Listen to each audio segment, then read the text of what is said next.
The Indian subcontinent used to be ruled by the British, but today India, Pakistan and Bangladesh are independent countries. In this video, we will explain how this happened, and to do that, we first need to talk about the colonization of India. Chapter 1. Colonization of India. The colonization of India began with the Portuguese in 1505. There were many European empires who set up small trading colonies on the Indian subcontinent. However, most of them didn't last very long. Only the French, Portuguese and British colonies survived into the 20th century. Look at this map on screen right now. As you can see, there are a few small Portuguese colonies on the west coast and one tiny French colony on the east coast. However, most of it is controlled by the British. The British colonization was started by a company called the East India Company. It was called the East India Company because at the time many people still referred to the Americas as West India. And being a company, the first colonies were nothing more than trade forts with a bit of farmland and perhaps a couple of extra buildings. These colonies only had three main functions: buy trade goods, resupply English trade ships, and serve as an embassy. However, it could take years for the government to send messages to and from its colonies. It was simply impractical to control the colonies from the UK. As a result, the government granted the company the right to wage war, conscript its own army, and construct its own navy in order to maintain and control its trade routes. This allowed the company to defend itself against other European empires, as well as wage war against native people. However, for most of European colonization, invading Asia was impractical. Many people might think of large wooden warships crossing the oceans with thousands of soldiers.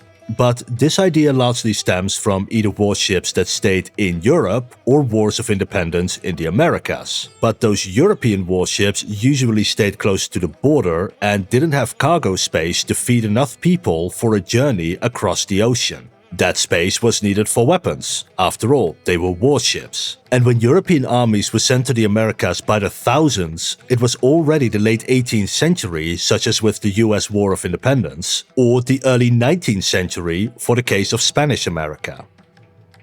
And so, up until around the middle of the 18th century, the British colonies were the size of smaller states, not the size of a country, at least in Asia. But even if the British could send an army, India at the time was ruled by the powerful Mughal Empire. And the Mughal Empire was an absolute giant of a country. At the time, India controlled 27% of the entire world's economy, and the Mughal Empire controlled most of India. This percentage was equal to that of all of China or all of Western Europe combined. The Mughal Empire had a powerful shipbuilding industry, textile industry, and a flourishing trade network. In short, it was impossible for a European empire to conquer the Mughal Empire. However, in the early 18th century, the Mughal Empire was slowly collapsing. Invasions from Persia and Afghanistan caused external strains on the state. At the same time, the regions within the empire began demanding for more autonomy. The empire was unable to handle both the external and internal pressures at the same time, and slowly the Mughal Empire collapsed. The first regions to break away were on the outskirts of the Mughal Empire, and it just so happened that the British East India Company had its colonies on those very outskirts. Chapter 2. Subjugation of India. The East India Company saw the fall of the Mughal Empire as an opportunity to earn even more money. Because when the empire fell, regions began to go to war with each other or fight over who should become the next ruler of said region. The British would then support one side of the war, usually a succession war. The British had superior artillery and warships, giving their side an edge. Once the company had helped win the throne for them, they then put a member of the company into that new government. Specifically, they were put in charge of that country's treasury, meaning that they collected taxes and determined how much money would go to each government program. By controlling where money goes, they controlled what those regions were allowed to do. And of course, a large portion of those taxes went straight to the East India Company, and from there it was shipped off to London to give to the shareholders. And if the new ruler ever disagreed with this new arrangement, the British would simply bring in their warships and threaten to blow up all their port cities and place someone else on the throne instead. While the East India Company didn't have the ability to transport large amount of troops, they did have the ability to bring in ships with larger and more advanced cannons than Indians. Using this technique, the British were able to sign even more treaties with Indian rulers, in which those rulers gave away more of the nation's power to the East India Company. These treaties are called unequal treaties. They are called this because in return for company interference, the native rulers got nothing. By 1765, the company had even signed a treaty with the Mughal Emperor himself, giving them the right to administer the finances of Bengal, Baigar, and Orissa. In just 10 years, the British had become a major power in those parts of India. This was all done with the backing of the British government, because many high-ranking government officials were also company shareholders, meaning that they were passing legislation that would make the East India Company more powerful so that they themselves could earn more money.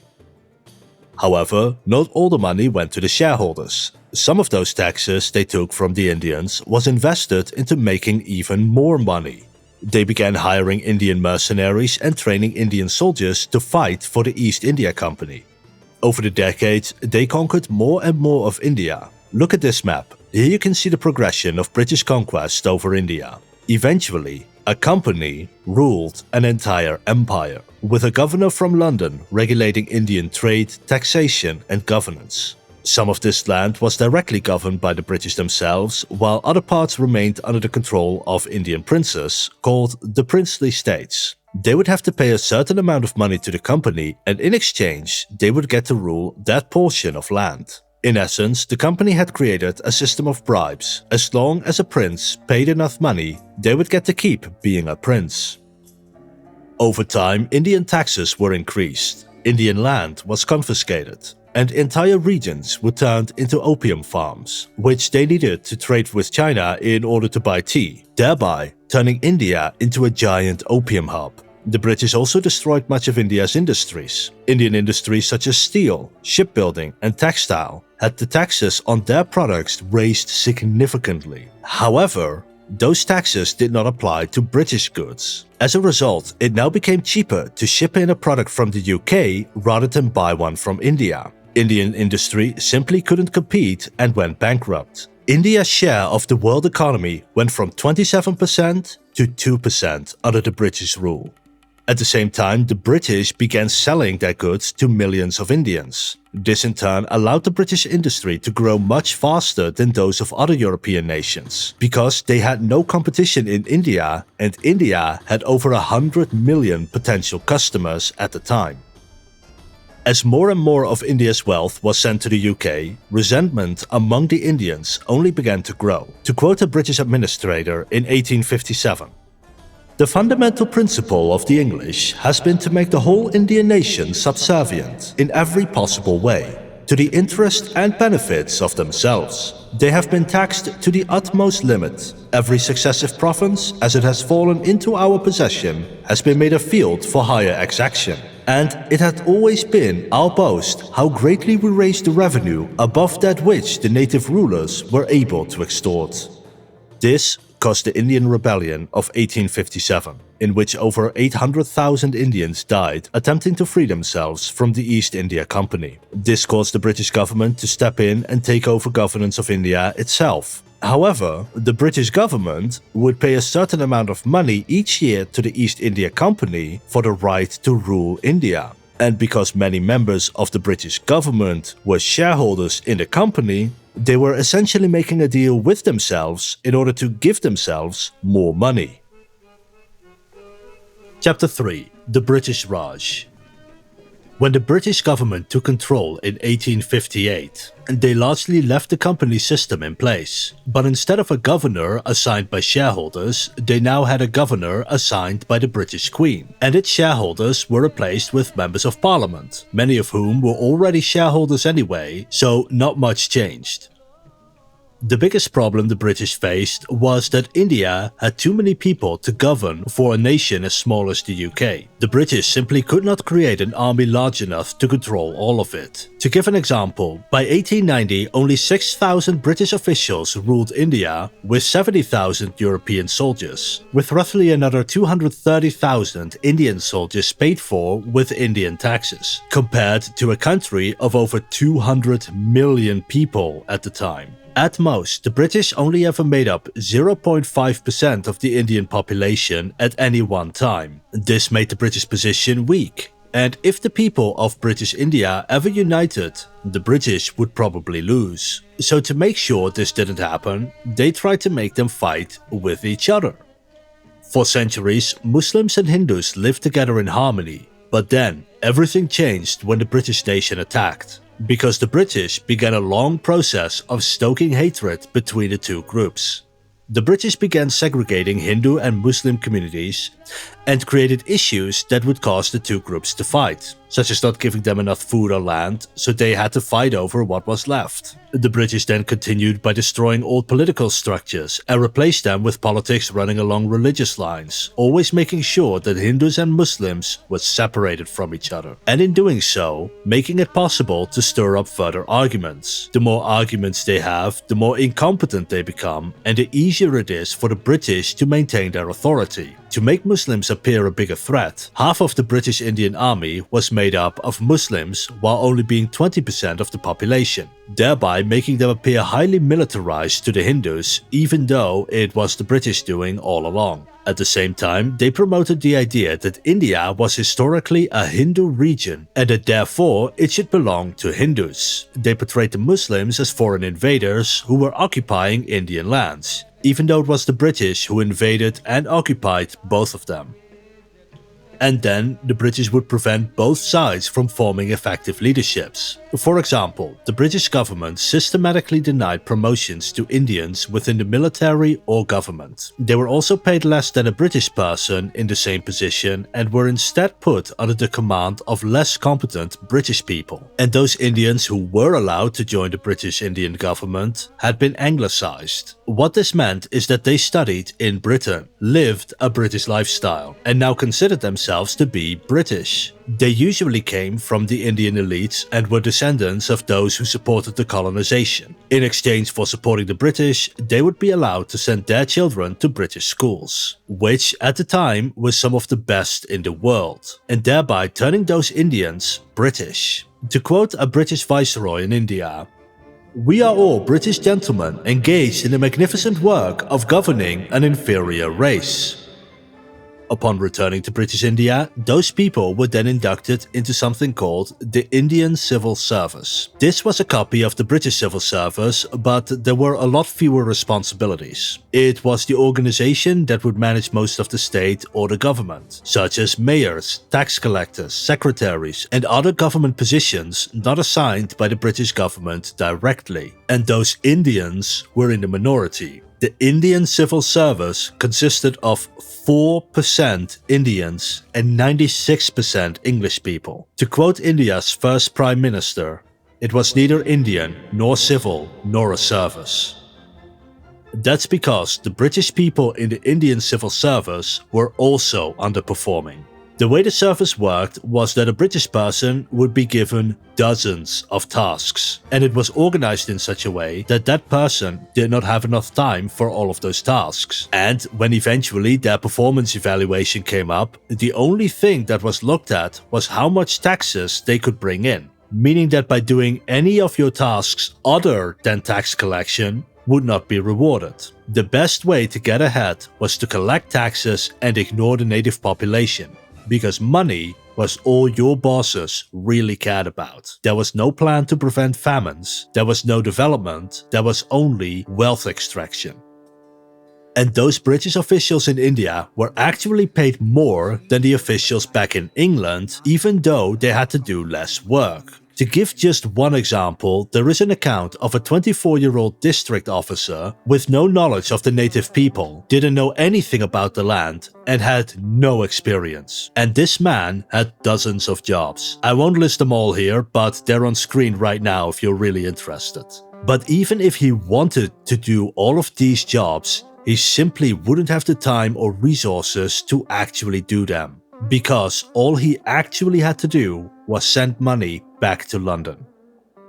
And as more money poured out of India, the British began seeing it as their most prized possession, referring to it as their crown jewel, with the Queen of England also becoming the Empress of India. To celebrate their grandeur, the British created a new capital called New Delhi, with a British king going to India in 1811 to be crowned Emperor of India. And this type of grandeur also expanded into expensive clothing, jewels, and hobbies. Indian elites were forced to buy and wear these products and services in order to be considered worthy of speaking with the British. And of course, only the British would sell them these items, thereby applying an unspoken tax upon anyone who wanted to do dealings with the British at high-level government. It was a way to humiliate the Indians and enrich the British, while at the same time the British were completely unwilling to adhere to Indian customs. In fact, generations of British administrators lived and worked in India. However,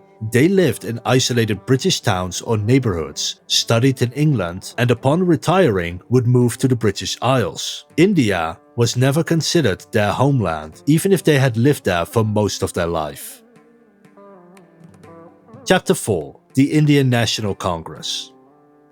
While the British ruled India, there were several rebellions. All of them failed to liberate the region. Great Britain was the world's superpower in the 19th century, and by now the Indians had no leadership and no unity upon which to base a successful rebellion. And so a group of Indian elites began to formulate a new plan to get more political and economic power. They would create an organization set up by Indian lawyers, Indian civil service members, and British people who were sympathetic with the Indians in order to advocate for the rights of Indians. And so they founded an organization in 1885 called the Indian National Congress. And they are still in the Indian government to this day. Their goal at first was not to declare independence from the British Empire, but rather to simply have more power for Indian people in the British Indian government. For 22 years, they published newspapers expressing their ideas. By 1875, India already had 475 newspapers owned and written by Indians themselves. So when the Congress was created, they also created their own newspapers, which advocated for Indian nationalism, which exposed the corruption of the British Indian government, and which fostered a sense of unity among all British Indian citizens. They then used that support to appeal to the British government for the creation of a more democratic system which also included the Indians. They pushed to pass legislation that would protect the rights of Indian people, and they sent representatives to the British Indian government to directly communicate with the governor. However, their demands to put Indians in the government were ignored. Their legislations were ignored, and their representatives to the Indian government were ignored. The British simply did not care. In very simple terms, their performance was evaluated based on how much money they could send to England, not on the satisfaction of the people they were ruling over. There was simply no need to ever listen to the Indians as long as those Indians continued to cooperate with the British anyway. Instead, the British saw the Indian Congress as a nuisance and a source of potential rebellion, and so they began preventing them from publishing their ideas. While the British Empire officially practiced free speech, in India that only meant speech the government approved of, creating a strange situation where the British were both advocating for free speech while also punishing people who practiced it. Newspapers and printing presses were often shut down by the government, and the editors prosecuted and sentenced to hard labor. This went on for over 2 decades. By the early 1900s, there were people in their 20s who had watched the Indian National Congress achieve nothing for their entire lifetime. So now it was clear that not only was rebellion useless, talking to the British was also useless. As a result, people who were frustrated due to their lack of success over the last 20 years began looking for a new way to get the attention of the British. They came to a very logical conclusion. If all the British care about is their money, then we should make it as difficult as possible for the British to earn money in India. And so members of the Indian Congress began standing outside of British shops and asking people to stop buying from the British. And they would direct them to an Indian shop instead. Technically, asking people to go to a different shop wasn't illegal. And it worked. British business owners began losing money, and the British didn't really know how to deal with this. The British were used to violence resistance, guerrilla wars, and mass revolts. Not just people standing around politely asking other people to shop elsewhere. For the first time, the Indians were actually getting the attention of the British. Chapter 5. The Nonviolence Movement. In 1915, a man called Mohandas K. Gandhi, or simply called Gandhi, arrived in India. He was an Indian lawyer who studied at University College London. He advocated for the rights of Indians living in South Africa and was now coming home to India. In South Africa, Gandhi had used non-violence resistance against the British. As such, they refused to abide by segregation laws and refused to cooperate with the British until the demands for more rights were met. And he succeeded. This made him somewhat of a hero among the Indian people back in India, a man who stood up to the British and won. And Gandhi quickly joined the Indian National Congress to support the cause of Indian self-rule, meaning that India would remain part of the British Empire and under British oversight. However, its internal affairs would largely be managed by Indians themselves, and Gandhi concluded that the Congress should seek the support of regular Indians. Up until now, the Congress was mostly headed by Indian elites, who made speeches and news articles for each other.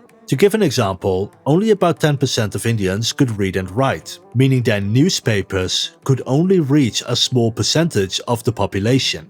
Meanwhile, the hundreds of millions of Indians were largely unaffected. Those who had been driven from their lands, watched friends and family die of starvation, who had experienced the worst the British had to offer. And so they began to seek support from Indians of all classes, of all castes, from all over India. Members of the Indian Congress began communicating with the other castes and classes. They began sharing their ideas with methods other than newspapers, such as holding speeches for the masses, for example. And they began sending news articles to England in the hopes that British newspapers would expose the British atrocities in India, so that no British person could claim ignorance of the crimes of their government, and hopefully create a movement in the UK that supported Indian Home Rule.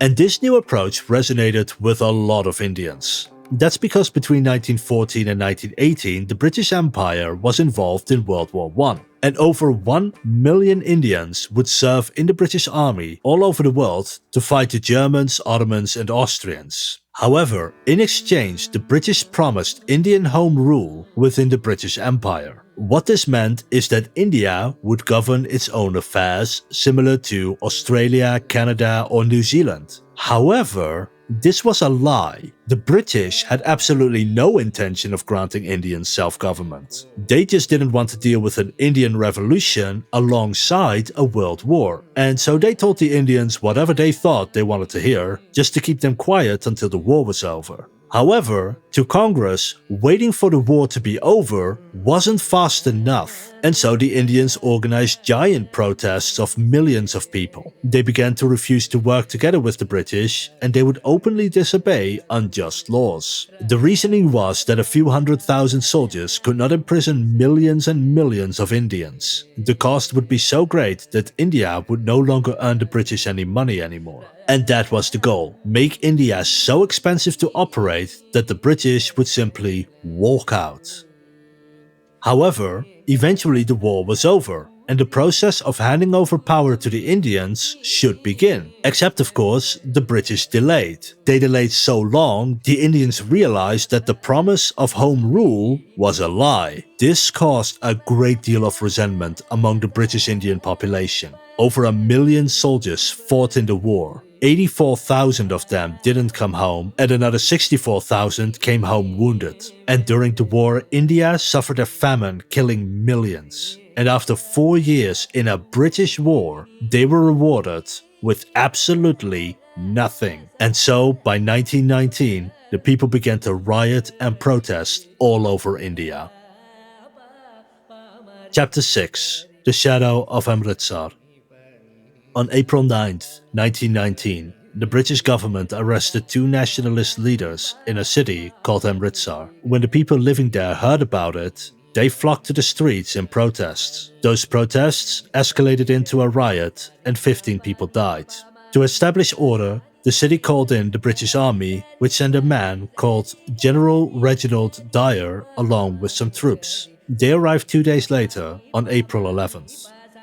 By then, the violence had already died down. However, General Dyer forbade gatherings in groups of more than 3 people and any kind of protest in the city of Amritsar. 2 days later, on April 13th, 10 to 15,000 people went to Amritsar to celebrate a spring festival called Baisakhi Festival. They were not from the city and did not know about General Dyer's proclamation.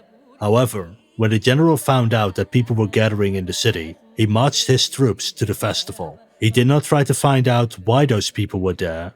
He did not try to warn them of the proclamation. He did not try to arrest them. He ordered his soldiers to shoot into the crowds. 1,650 rounds of ammo were used. We don't know how many died, but estimates go as high as 1,500. Random civilians celebrating a religious spring festival were killed without even knowing why. This event is known as the Jallianwala Bagh massacre.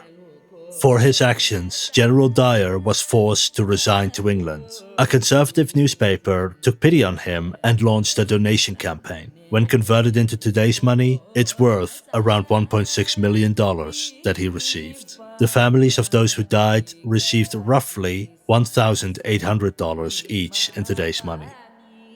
This event was a rallying cry for the people of British India. Many of them began to openly question British rule. New protest movements were formed, and the Indian National Congress gained more supporters than ever before. Indians working in the Indian civil service began to question their bosses openly and joined the Congress. And at the same time, it became clear the British weren't going to give home rule to India as promised. As a result, the Congress stopped asking for home rule and started demanding full independence. In the wake of this incident, the Indian people began to move. In 1920, the Indian National Congress started the non-cooperation movement. In simple terms, the people of British India were simply going to stop cooperating. When the British ordered them to work, they just wouldn't. If the British arrested them, they wouldn't cooperate. And if the British made a law the people disagreed with, then they'd break them on purpose. After all, a few 100,000 soldiers and police officers couldn't arrest millions and millions of Indians if those Indians refused to cooperate. Basically, they were going to be as annoying as possible. A lot of these tactics were so successful, they made it into a CIA manual called The Art of Simple Sabotage. For example, if a British oppressor asked them a question, they would lie. If they asked them for directions, they would tell them to go in the opposite direction of where they wanted to go. And if they were forced to work, they would take as long as possible, add as many steps in the process as possible, and insist small irrelevant things are done perfectly to waste as much of their time as possible. You know that one person in a group project who doesn't do anything? Basically, be that person. Now, just to be clear, I do not condone anyone using these tactics. If you're living in occupied territory right now, do not look up The Art of Simple Sabotage on CIA.com.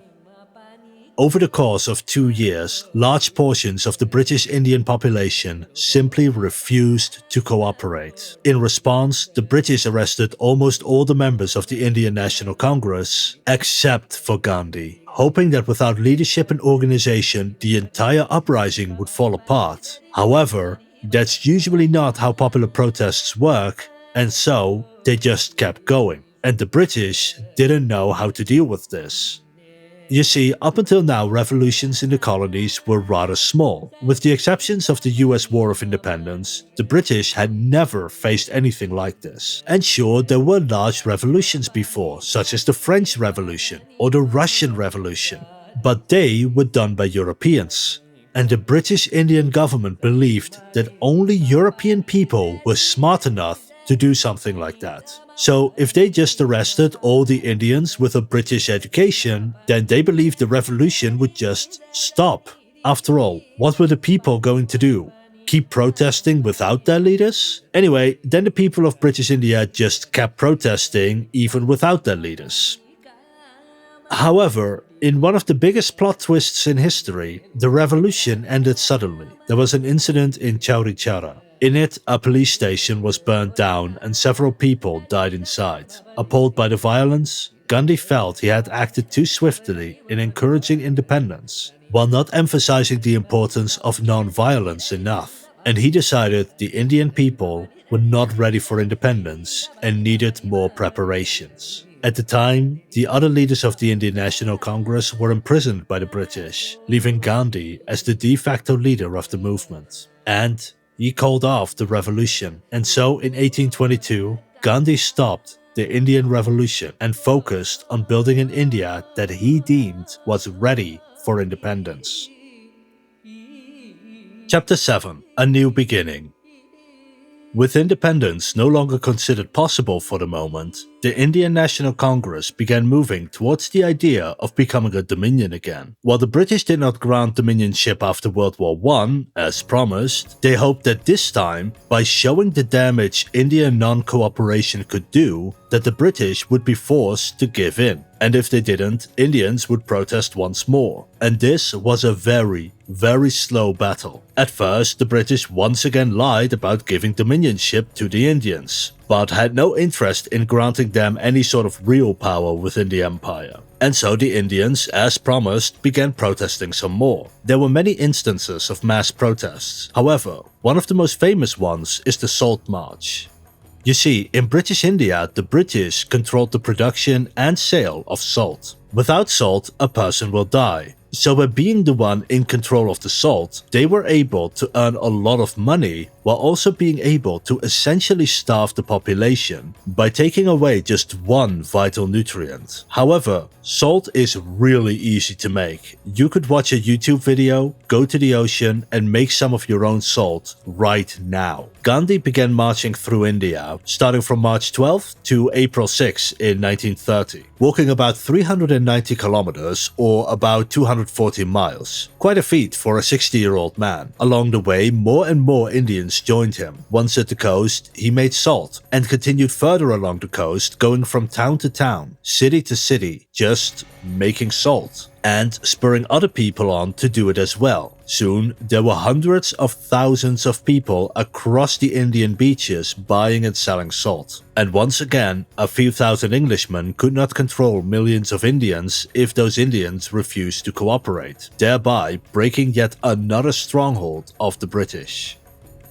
Protests such as these eventually led the British to give some self-governance just to end these expensive protests. And so, in 1935, the British granted home rule to about 10% of the British Indian population. However, the British had a plan. They were going to hold an election and split those elections between Hindus and Muslims. Each religion group could only vote for members of their own religious group, hoping that this would prevent cooperation between the two. Then the British openly favored the Muslim party called the Muslim League. The goal was to make the Hindu population think that they were being discriminated against while being in the majority. This British policy was fiercely resisted both by the Muslims and the Hindus, and they eventually got the British to allow people to vote for any representative they wanted. But the British did manage to divide the Hindu and Muslim population even further. People on both sides began seeing each other with suspicion, as they were constantly on opposite sides of Indian politics, simply because they were the only two Indian parties with any real power. And there came the notion that declaring independence together might be a bad idea. Maybe they should be two countries instead of just one,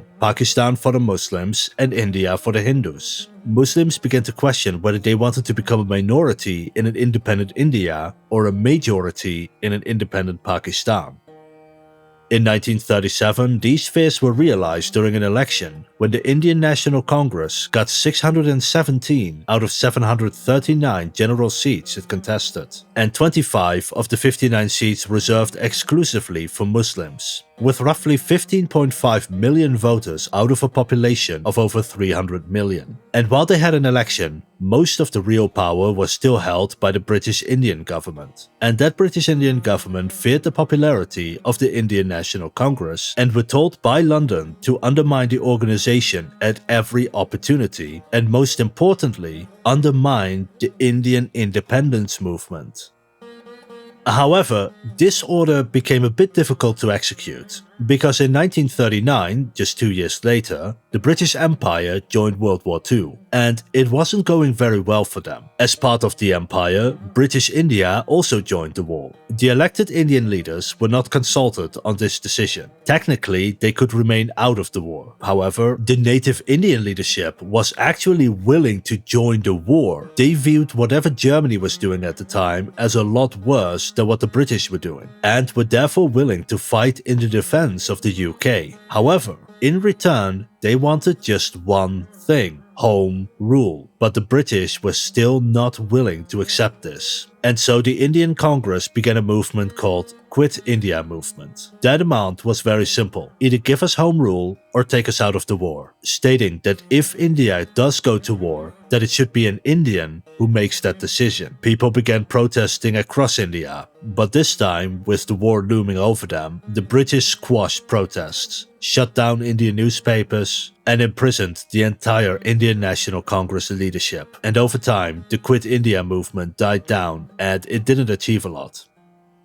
However, this gave the British an opportunity to once again create division in India and undermine the Indian National Congress even further. You see, the Congress leaders were arrested, and they were a largely Hindu organization. The Muslim organization, called the Muslim League, didn't get arrested. And so the British decided to give the Muslim League more power over Hindus, creating a sense among Hindus that they were under threat from Muslims. The British decided to strengthen the Muslim League by letting them gain more power, giving them government positions, and were allowed to hold speeches. The goal was to once again create division between Hindus and Muslims, hoping that if the Muslims were in charge of the independence movement, that the Hindus would turn against the Muslims and therefore wouldn't have enough support for independence. And because they were given these political freedoms, the League grew from 112,000 members in 1941 to over 2 million by 1944. And the British were hoping that those 2 million Muslims would start causing a lot of problems with the Hindus.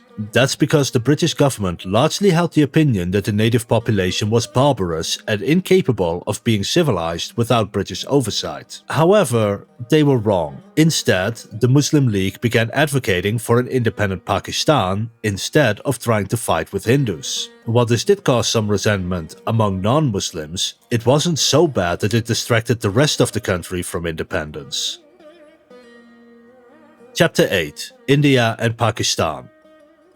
World War II was over, and the leaders of the Indian Congress were released. The British wanted to discredit the Congress as much as possible, so they announced elections just months later. The Congress leadership was still reorganizing, while the Muslim League had only gained in influence. As a result, Congress found it very difficult to get Muslims to vote for them, and as a result, the election was largely split along religious lines, exactly like the British had hoped. Most Muslims voted for the Muslim League, and most Hindus voted for the Indian National Congress. The League gained so many voters among Muslims that its leader, a man called Muhammad Ali Jinnah, proclaimed that he spoke for a majority of Muslims in British India, and that those Muslims wanted an independent Pakistan. Congress, on the other hand, still wanted them to declare independence together as a single united Indian nation.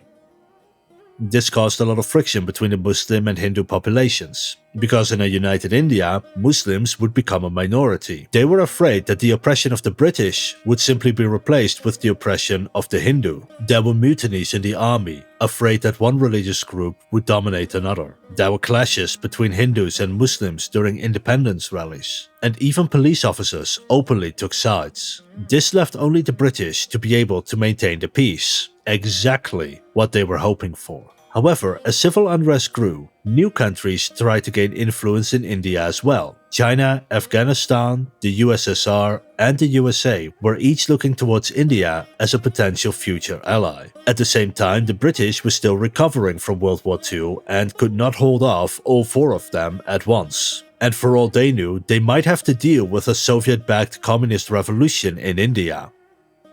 And so the British came up with a completely new strategy to control India: leave. The British believed that the native population couldn't rule itself. The British would then decide to go away and maybe leave a few troops behind. Then, once India became independent, they would surely collapse into a civil war. The British could then come back, re-establish order, and present itself as the best form of government India could possibly hope for. And so, in February of 1946, the British government finally decided to sit down with the Indians to hand over power at some point in the future. These negotiations were incredibly difficult. The British at this point just wanted to get out of India. At this point, they were essentially too much trouble. But the Muslim League and Indian Congress couldn't agree on how to become independent. To discuss these issues, a government was established comprising the Muslim League, Indian National Congress, and the British. However, after nearly 2 centuries of stoking ethnic tensions, it became impossible for the Muslim League and Indian Congress to come to any clear agreements on the future of their nations. Each side was under enormous pressure from the Hindus or Muslims to not hand over too much power to the other group. As negotiations continued, so too did the rioting, and thousands died as British soldiers and police stood by and did nothing. To them, it seemed civil war was even closer than they were expecting, and they did not want to have to deal with this at all. And so the British simply set a deadline for independence: June 1948. The Congress and Muslim League were now forced to hammer out an agreement in time, so they came up with a compromise. India and Pakistan would become 2 independent countries. However, after independence, they would continue their discussions to one day unite under a new united government. And if you look at a map of South Asia today, you will see that nothing ever came from this. However, this left the next question: what was to become Pakistan and what was to become India? The Muslim League proposed that provinces with a Muslim majority would become Pakistan. But there was a problem with this approach. Hindus and Muslims had been living side by side for generations, and this would leave large Hindu populations in Pakistan and large Muslim populations in India. This would eventually result in 14 to 18 million people moving from one country to the other before independence, and around 1 million of them would die in the process. Then there were also the regions of Punjab and Bengal. Both of them had a large Muslim and Hindu population, with no clear majority for either of them. And so those regions were partitioned as well, along religious lines, with one part becoming Indian and the other Pakistani. As a result, people who lived alongside each other for centuries and their economies were split apart by a border, causing long-term economic harm. However, if you look at this map of where each religious group lived, you will notice that Muslims were the majority on either side of the country. They would become East Pakistan and West Pakistan, meaning Pakistan would be split in the middle by India. They would need a way to govern both regions at the same time. At first, the Muslim League proposed a free trade union between Pakistan and India, thereby allowing goods to flow freely between East and West Pakistan. However, this was considered infeasible by India. Next, they suggested a corridor running through India. However, India did not want to split their country in half with a Pakistani corridor, nor did they want to guard such a large border while having such a small economy. And so in the end, they decided to remain separate, eventually resulting in a civil war between Pakistan and Bangladesh. We won't go into detail about it here, so it's not the main focus of the video. However, with the support of India, Bangladesh was able to defeat Pakistan and gain its independence in 1971.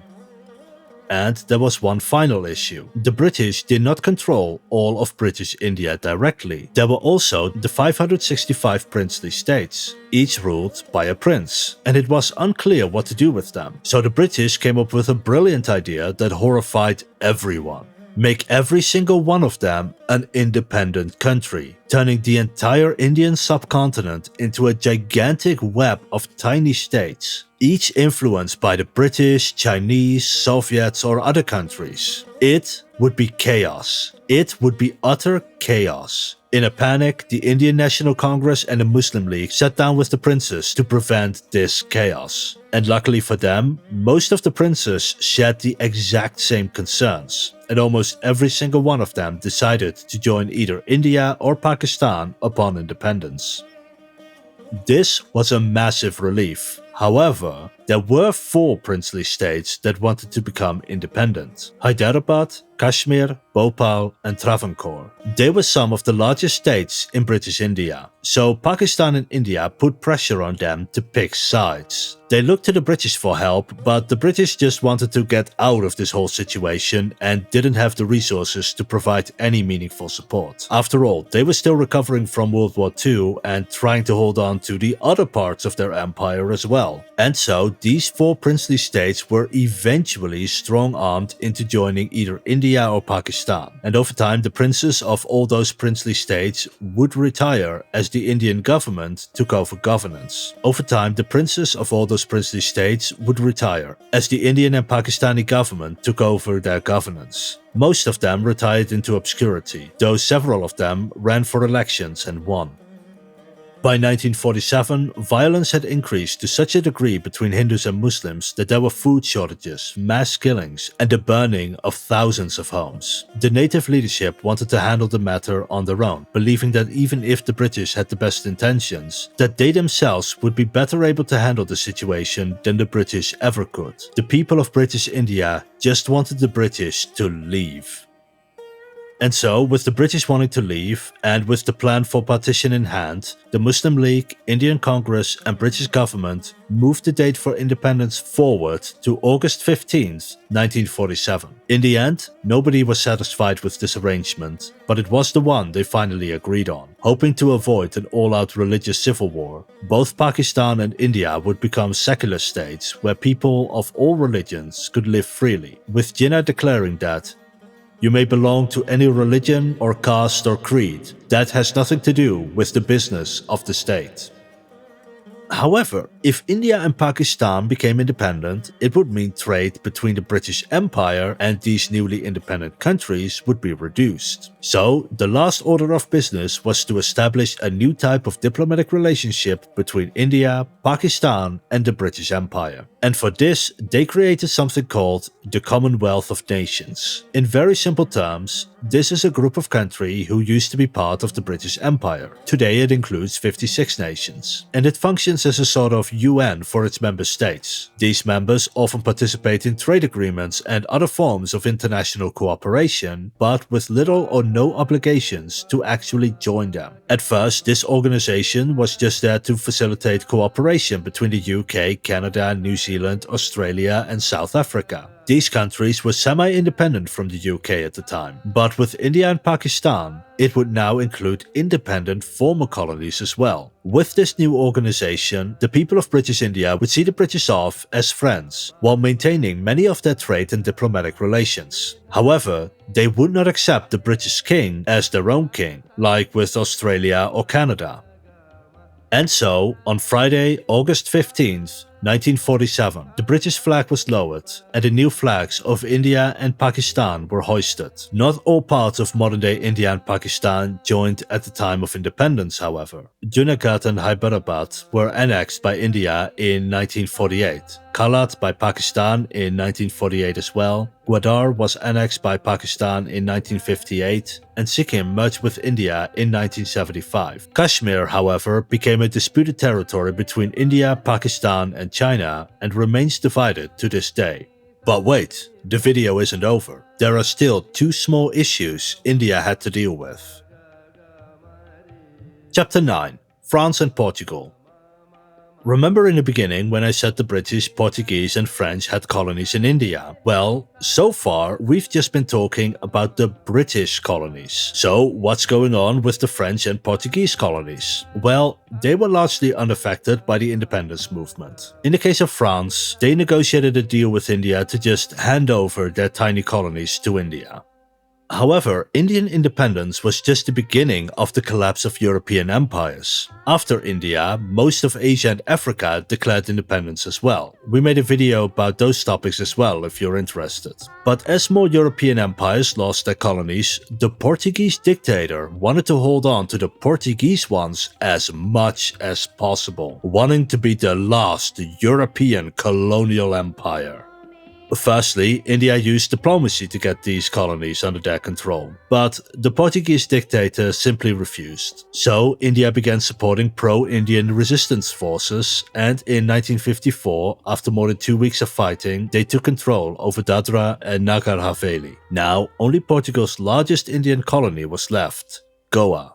This would need a proper invasion, not a pro-Indian resistance movement. So on December 17, 1961, India simply invaded. The Portuguese forces were outnumbered 13-1. Portugal had 4 ships, while India had 16 ships, 44 aircraft, numerous tanks and armored vehicles. Everybody in the Portuguese government knew that they would lose a war against India, but the dictator ordered the Portuguese general to fight to the last man. The Portuguese general, however, surrendered after just 2 days of fighting, over 50 people dead on both sides, and being completely surrounded. And so on December 19, 1961, Goa was annexed by India. Portugal and India would remain rivals until the end of Portugal's dictatorship in 1974. Absolutely nobody in Portugal saw the point of being at war with India, and just 8 months later, the two countries signed a peace treaty at the end of that year. And that is how India and Pakistan gained independence from the British Empire.